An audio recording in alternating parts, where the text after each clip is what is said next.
on allait souvent au cinéma. L'écran s'éclairait et on frémissait. Bien. Non. Mais encore plus souvent aussi, Madeleine et moi, on était déçus. Ce n'était pas le film dont nous avions rêvé. Ce n'était pas ce film total que chacun parmi nous portait en soi. Ce film qu'on aurait voulu faire.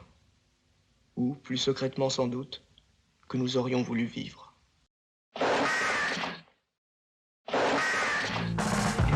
Cinephilia originated in France due to its continuous and fruitful film culture, bridging art and mainstream cinema together, becoming a key activity and an attitude towards life. French New Wave filmmakers often alluded to the movie-going experience within their own films.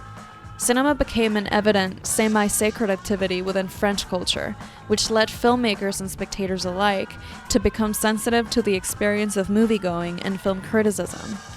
As a rejection of the French quality tradition, the French New Wave movement championed directors as primary creators of their own films and favored small personal stories over commercial products based on existing texts and populated by famous actors.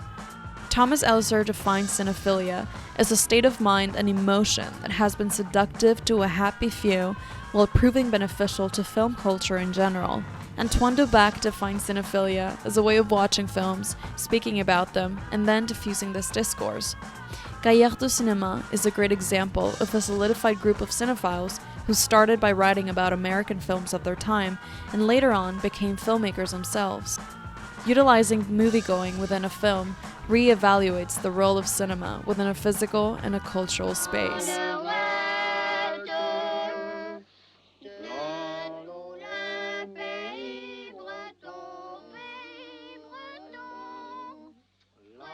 Vous venez de vous voir sur l'écran.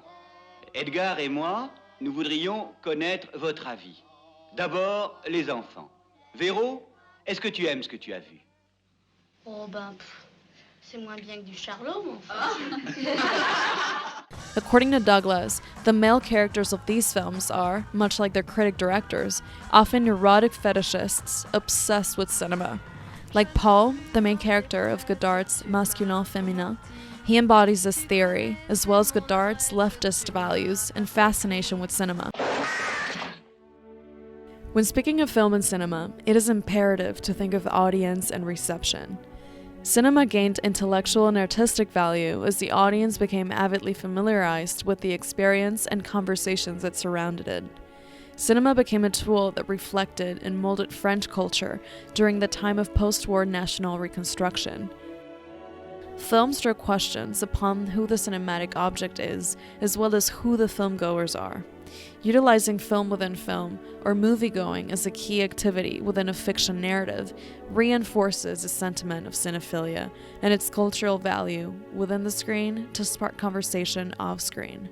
Danks claims that when characters go to the movies in Godard, they mostly only see films that confirm particular canonical tastes, preferences, and allegiances that can now be partly periodized in terms of critical fashion. Francesca, what is that? It's a mermaid, Jerry. C'est une sirène.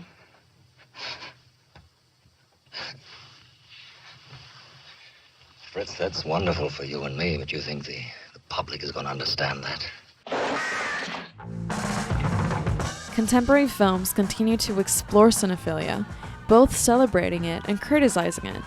Irma Vep, from 1995, inherits a desire to explore the social function of cinema, as well as a collective psyche surrounding watching films. By constructing the narrative around the production of a remake of a silent-era film, Irma Vep is able to depict the joy cinephiles can accrue from returning to historical cinema, both in terms of its form and its content. When the TV came to me and asked me to make a remake of Les Vampires, I think they are out of their mind. On the other hand, Irma Vep also functions as a criticism of the French elitist approach to cinephilia, Isaiah suggests that those who decry the end of cinema because big studio productions appear more accessible and profitable than French independent art house films are misguided. In this way, Irma Webb argues that cinephilia ought not to be confined to any particular way of enjoying cinema. As for the future of French cinema, Isaiah is also hopeful, claiming that as long as an audience for it exists, any kind of cinema has its place and value. Why are you laughing?